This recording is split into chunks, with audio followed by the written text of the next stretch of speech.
Hi everyone, in this video, I will show you how to fix screen overlay detected in GCash app. First thing you want to do is open your settings. Then here, look for the app management and then go to app list. Here, simply search out for GCash. Then first try to force stop. Then try to reopen your GCash.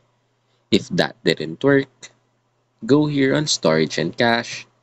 Simply click on Clear Cache and try to reopen it.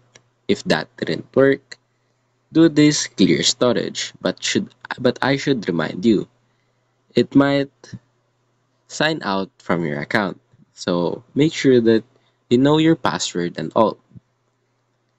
Then try to reopen it, and that's basically it.